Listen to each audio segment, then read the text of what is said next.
29. Perfectly concentrated meditation on the center of force in the lower trunk brings an understanding of the order of the bodily powers. We are coming to a vitally important part of the teaching of yoga, namely, the spiritual man's attainment of full self-consciousness, the awakening of the spiritual man as a self-conscious individual behind and above the natural man. In this awakening, and in the process of gestation which precedes it, there is a close relation with the powers of the natural man, which are, in a certain sense, the projection, outward and downward, of the powers of the spiritual man. This is notably true of that creative power of the spiritual man which, when embodied in the natural man, becomes the power of generation. Not only is this power the cause of the continuance of the bodily race of mankind, but further, in the individual, it is the key to the dominance of personal life. Rising, as it were, through the life channels of the body, it flushes the personality with physical force, and maintains and colors the illusion that the physical life is the dominant and all-important expression of life. In due time, when the spiritual man has begun to take form, the creative force will be drawn off and become operative in building the body of the spiritual man, just as it has been operative in the building of physical bodies through generation in the natural world. Perfectly concentrated meditation on the nature of this force means first that rising of the consciousness into the spiritual world already described, which gives the one sure foothold for meditation, and then, from that spiritual point of vantage, not only an insight into the creative force in its spiritual and physical aspects, but also a gradually attained control of this wonderful force, which will mean its direction to the body of the spiritual man, and its gradual withdrawal from the body of the natural man, until the overpressure, so general and such a fruitful source of misery in our day, is abated, and purity takes the place of passion. This overpressure, which is the cause of so many evils and so much of human shame, is an abnormal, not a natural condition. It is primarily due to the spiritual blindness, to blindness regarding the spiritual man, and ignorance even of his existence. For by this blind ignorance are closed the channels through which, were they open, the creative force could flow into the body of the spiritual man, there building up an immortal vesture. There is no cure for blindness, with its consequent overpressure and attendant misery and shame, but spiritual vision, spiritual aspiration, sacrifice, the new birth from above. There is no other way to lighten the burden, to lift the misery and shame from human life. Therefore, let us follow after sacrifice and aspiration. Let us seek the light. In this way only shall we gain that insight into the order of bodily powers, and that mastery of them which this sutra implies. 30. By perfectly concentrated meditation on the center of force in the well of the throat, there comes the cessation of hunger and thirst. We are continuing the study of the bodily powers and centers of force in their relation to the powers and forces of the spiritual man. We have already considered the dominant power of physical life, the creative power which secures the continuance of physical life, and further, the manner in which, through aspiration and sacrifice, it is gradually raised and set to the work of upbuilding the body of the spiritual man. We now come to the dominant psychic force, the power which manifests itself in speech, and in virtue of which the voice may carry so much of the personal magnetism, endowing the orator with a tongue of fire, magical in its power to arouse and rule the emotions of his hearers. This emotional power, this distinctively cyclical force, is the cause of hunger and thirst, the psychical hunger and thirst for sensations, which is the source of our two-sided life of emotionalism, with its hopes and fears, its expectations and memories, its desires and hates. The source of this psychical power, or perhaps we should say, its center of activity in the physical body, is said to be in the cavity of the throat. Thus in the Taittiriya Upanishad it is written, "There is this shining ether in the inner being. Therein is the spiritual man, formed through thought, immortal, golden.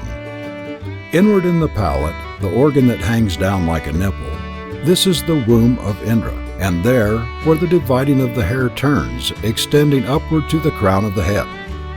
Indra is the name given to the creative power of which we have spoken, and which, we are told, resides in the organ which hangs down like a nipple, inward in the palate.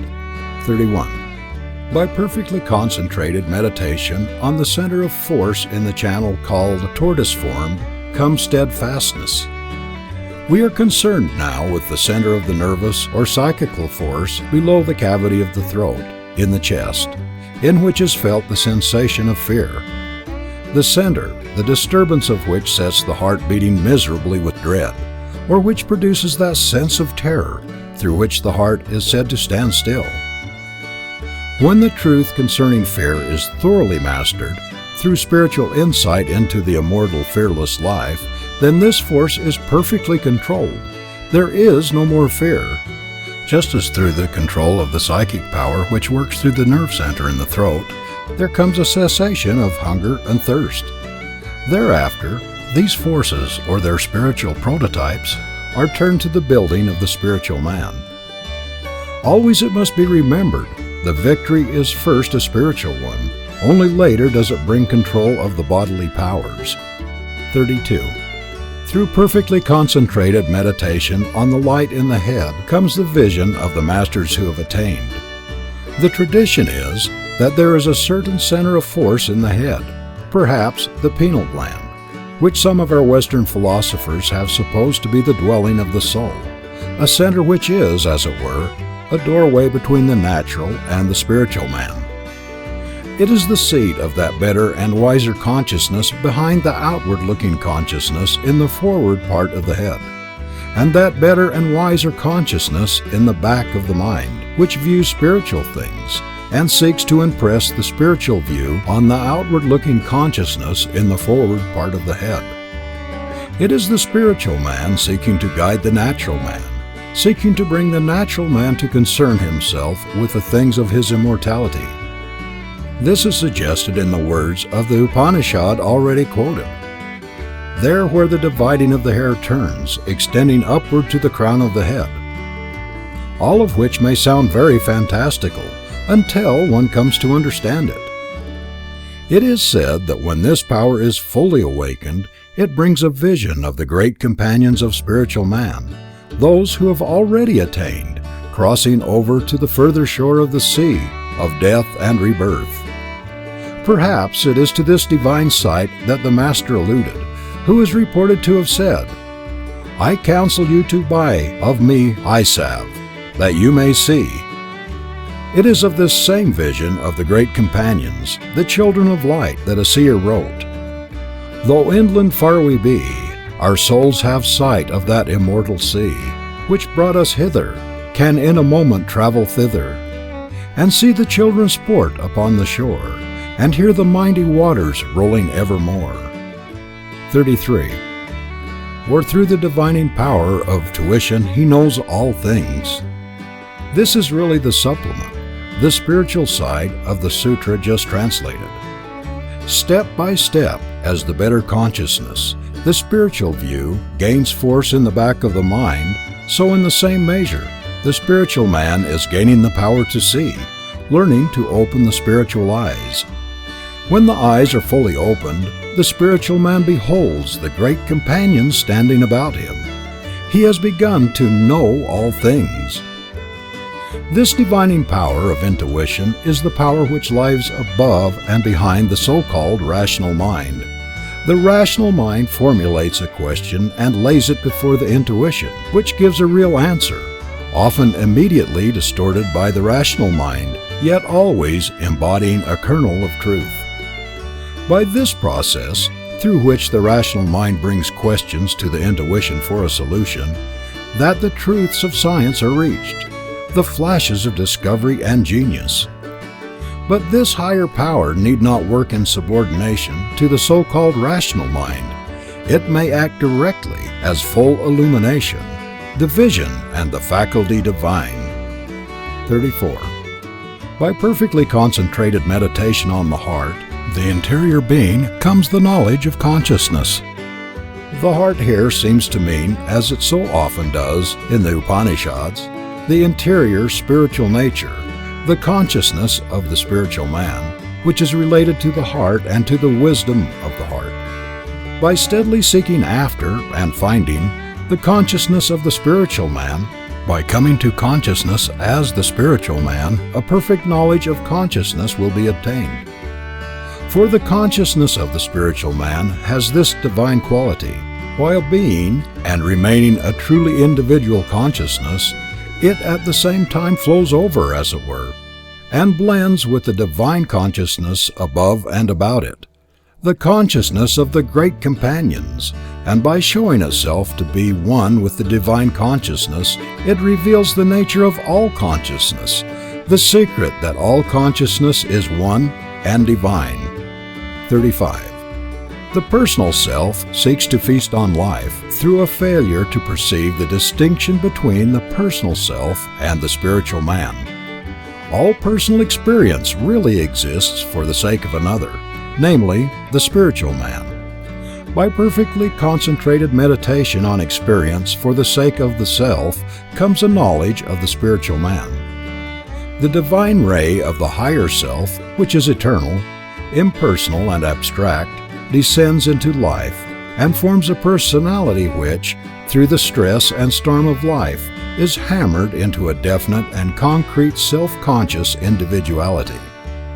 The problem is to blend these two powers, taking the eternal and the spiritual being of the first and blending with it, transferring into it, the self-conscious individuality of the second, and thus bringing to life a third being, the spiritual man, who is heir to the immortality of his father, the higher self, and yet has the self-conscious, concrete individuality of his other parent, the personal self. This is the true Immaculate Conception, the new birth from above, conceived of the Holy Spirit. Of this new birth it is said, "That which is born of the Spirit is spirit. Ye must be born again." Rightly understood, therefore, the whole life of the personal man is for another, not for himself. He exists only to render his very life and all his experience for the building up of the spiritual man.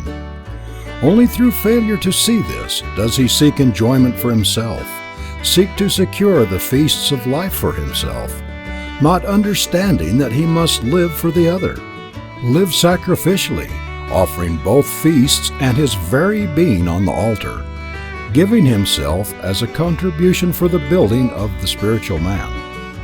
When he does understand this and lives for the higher self, setting his heart and thought upon the higher self, then his sacrifice bears divine fruit.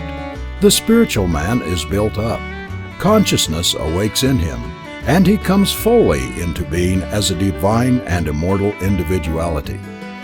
36.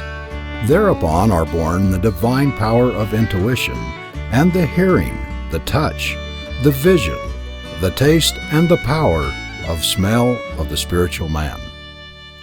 When in virtue of the perpetual sacrifice of the personal man, daily and hourly giving his life for his divine brother the spiritual man, and through the radiance ever pouring down from the higher self, eternal in the heavens, the spiritual man comes to birth. There awake in him those powers, those physical counterparts we know in the personal man. The spiritual man begins to see, to hear, to touch, to taste, and besides the senses of the spiritual man, there awakes in his mind that divine counterpart of the mind of the physical man, the power of direct and immediate knowledge, the power of spiritual intuition, of divination. This power, as we have seen, owes its virtue to the unity, the continuity of consciousness, whereby whatever is known to any consciousness is knowable by any other consciousness. Thus the consciousness of the spiritual man, who lives above our narrow barriers of separateness, is in intimate touch with the consciousness of the great companions, and can draw on that vast reservoir for all real needs. Thus arises within the spiritual man that certain knowledge which is called intuition, divination, illumination. 37. These powers stand in contradistinction to the highest spiritual vision. In manifestation, they are called magical powers. The divine man is destined to supersede the spiritual man, as the spiritual man supersedes the natural man. Then the disciple becomes a master. The open powers of the spiritual man, spiritual vision, hearing, and touch stand, therefore, in contradistinction to the higher divine power above them, and must in no wise be regarded as the end of the way, for the path has no end, but rises ever to higher and higher glories. The soul's growth and splendor have no limit, so that, if the spiritual powers we have been considering are regarded as in any sense final, they are a hindrance, a barrier to the far higher powers of the divine man. But viewed from below, from the standpoint of normal physical experience, they are powers truly magical, as the powers natural to a four-dimensional being will appear magical to a three-dimensional being. 38. Through the weakening of the causes of bondage, and by learning the method of sassing, the consciousness is transferred to the other body. In due time, after the spiritual man has formed and grown stable through the forces and virtues already enumerated, and after the senses of the spiritual man have awakened, there comes the transfer of the dominant consciousness, the sense of individuality, from the physical to the spiritual man. Thereafter, the physical man is felt to be secondary, a subordinate, an instrument through whom the spiritual man works. And the spiritual man is felt to be the real individuality. This is, in a sense, the attainment to full salvation and immortal life. Yet it is not the final goal or resting place, but only the beginning of the greater way. The means for this transfer are described as the weakening of the causes of bondage, and an understanding of the method of passing from one consciousness to the other. The first may be also described as detachment, and comes from the conquest of the delusion that the personal self is the real man. When that delusion abates and is held in check, the finer consciousness of the spiritual man begins to shine in the background of the mind. The transfer of the sense of individuality to this finer consciousness, and thus to the spiritual man, then becomes a matter of recollection, of attention, primarily a matter of taking in a deeper interest in the life and doings of the spiritual man, than in the pleasures or occupations of the personality. Therefore it is said, "Lay not up for yourselves treasures upon earth, where moth and rust cloth corrupt, and where thieves break through and steal. But lay up for yourselves treasures in heaven, and neither moth nor rust cloth corrupt, and where thieves do not break through nor steal. For where your treasure is, there will your heart be also." 39. Through mastery of the upward life comes freedom from the dangers of water, morass, and thorny places, and the power of ascension is gained. Here is one of the sentences so characteristic of this author, and indeed of the Eastern spirit, in which there is an obvious exterior meaning, and, within this, a clear interior meaning, not quite so obvious, but far more vital. The surface meaning is, that by mastery of a certain power, called here the upward life, and akin to levitation, there comes the ability to walk on water, or to pass over thorny places without wounding the feet. But there is a deeper meaning. When we speak of the disciple's path as a path of thorns, we use a symbol, and the same symbol is used here. The upward life means something more than the power, often manifested in abnormal psychical experiences, of levitating the physical body or nearby physical objects. It means the strong power of aspiration, of upward will, which first builds, then awakes the spiritual man, and finally transfers the conscious individuality to him. For it is he who passes safely over the waters of death and rebirth, and is not pierced by the thorns in the path. Therefore it is said that he who would tread the path of power must look for a home in the air, and afterwards in the ether. Of the upward life, this is written in the Katha Upanishad. 101 are the heart's channels. Of these one passes to the crown. Going up this, he comes to the immortal. This is the power of ascension spoken of in the sutra. 40. By mastery of the binding life comes radiance. The Upanishads, it is said that this binding life unites the upward life to the downward life, and these lives have their analogies in the vital breaths in the body. The thought in the text seems to be that, when the personality is brought thoroughly under control of the spiritual man, through the life currents which bind them together, the personality is endowed with a new force, a strong personal magnetism, one might call it, such as is often an appanage of genius. But the text seems to mean more than this, and to have in view the vesture of the color of the sun, attributed by the Upanishads to the spiritual man, that vesture which a disciple has thus described. The Lord shall change our vile body, that it may be fashioned like unto his glorious body. Perhaps body of radiance would better translate the Greek. In both these passages, the teaching seems to be that the body of the full-grown spiritual man is radiant or luminous. For those, at least, who have anointed their eyes with eye salve, so that they see. 41. From perfectly concentrated meditation on the correlation of hearing and the ether comes the power of spiritual hearing. Physical sound, we are told, is carried by the air, or by water, iron, or some medium on the same plane of substance. But then is a finer hearing, whose medium of transmission would seem to be the ether. Perhaps not that ether which carries light, heat, and magnetic waves, but it may be the far finer ether through which the power of gravity works. For while light or heat or magnetic waves traveling from the sun to the earth take 8 minutes for the journey, it is mathematically certain that the pull of gravity does not take as much as 8 seconds or even an eighth of a second. The pull of gravity travels, it would seem, as quick as thought. So it may well be that, in thought transference or telepathy, the thoughts travel by the same way, carried by the same thought-swift medium. The transfer of a word by telepathy is the simplest and earliest form of the divine hearing of the spiritual man. As that power grows, and as, through perfectly concentrated meditation, the spiritual man comes into more complete mastery of it, he grows able to hear and clearly distinguish the speech of the great companions, whose counsel and comfort him on his way.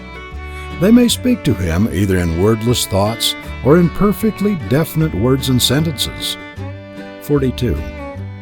By perfectly concentrated meditation on the correlation of the body with the ether, and by thinking of it as light as thistledown, will come the power to traverse the ether. It has been said that he who would tread the path of power must look for a home in the air, and afterwards in the ether. This would seem to mean, besides the constant injunction to detachment, that he must be prepared to inhabit at first a psychic and then an etheric body, the former being the body of dreams, the latter the body of the spiritual man, when he wakes up on the other side of dreamland. The gradual accustoming to the consciousness of this new etheric vesture, its gradual acclimatization, so to speak, in the etheric body of the spiritual man is what our text seems to contemplate. 43. When that condition of consciousness is reached, which is far-reaching and not confined to the body, which is outside the body and not conditioned by it, then the veil which conceals the light is torn away. Perhaps the best comment on this is afforded by the words of Paul.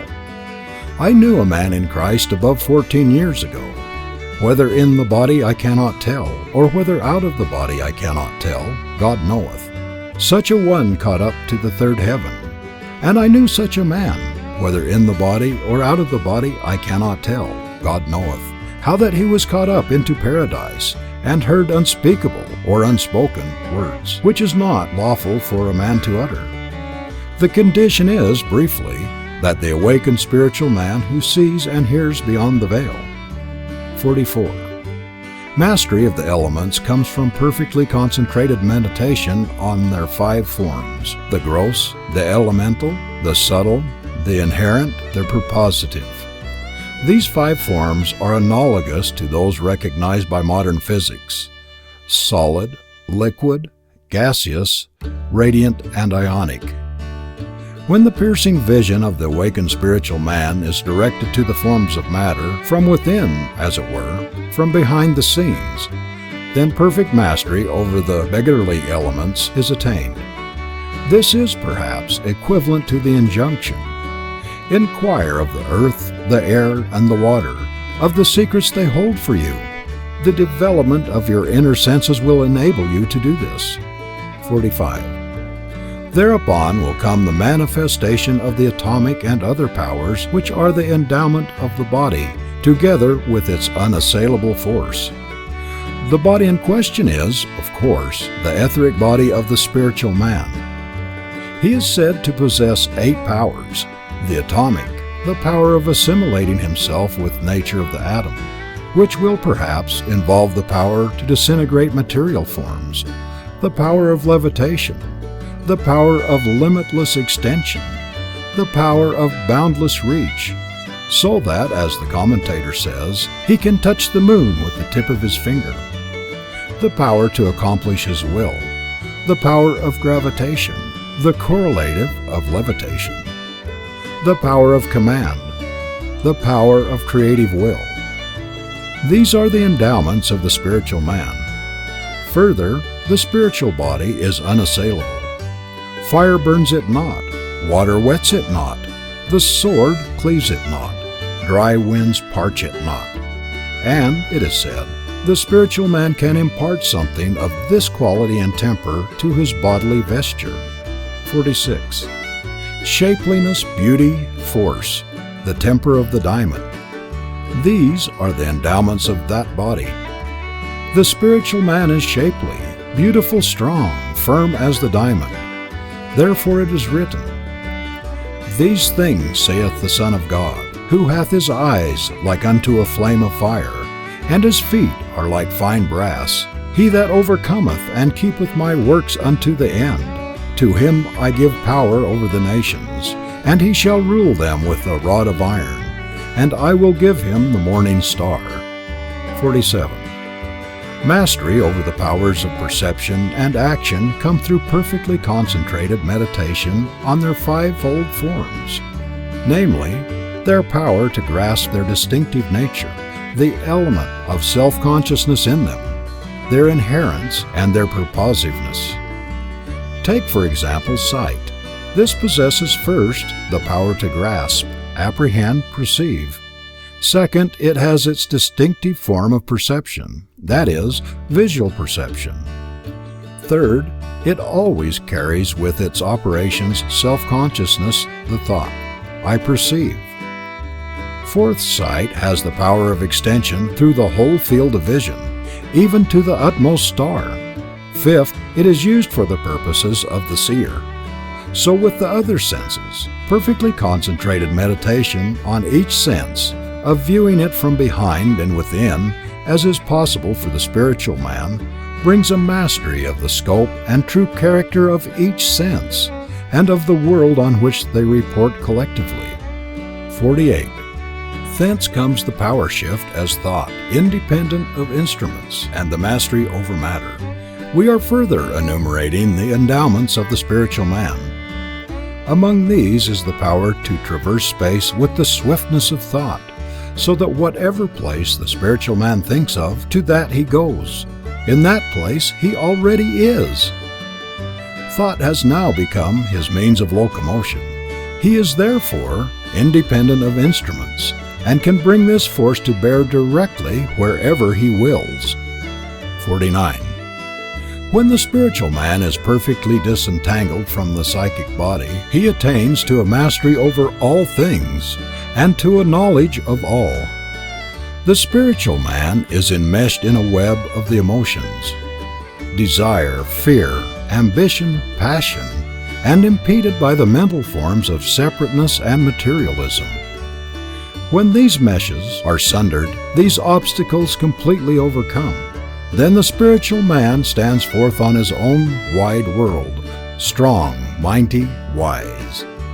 He uses divine powers with a divine scope and energy, working together with divine companions. To such a one it is said, "Thou art now a disciple, able to stand, able to hear, able to see, able to speak. Thou hast conquered desire and attained to self-knowledge. Thou hast seen thy soul in its bloom and recognized it, and heard the voice of the silence." 50. By absence of all self-indulgence at this point, when the seeds of bondage to soul are destroyed, pure spiritual being is attained. The seeking of indulgence for the personal self, whether through passion or ambition, sows the seed of future sorrow.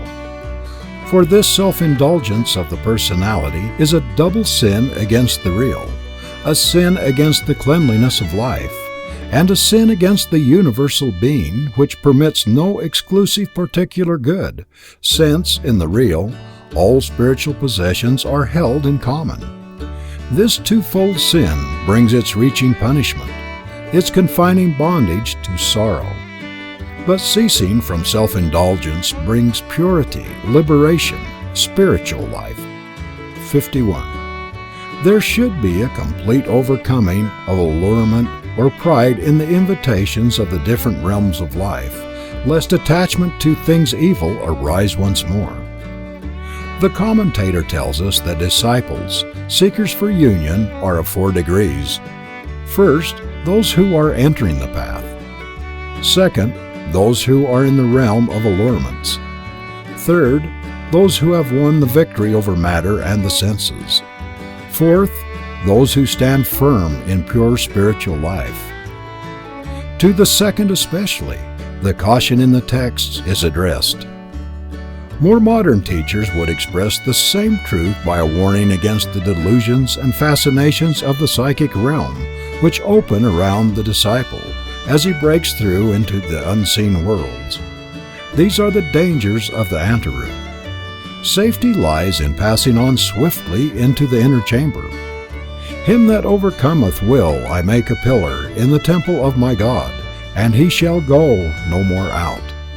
52. From perfectly concentrated meditation on the divisions of time and their succession comes that wisdom which is born of discernment.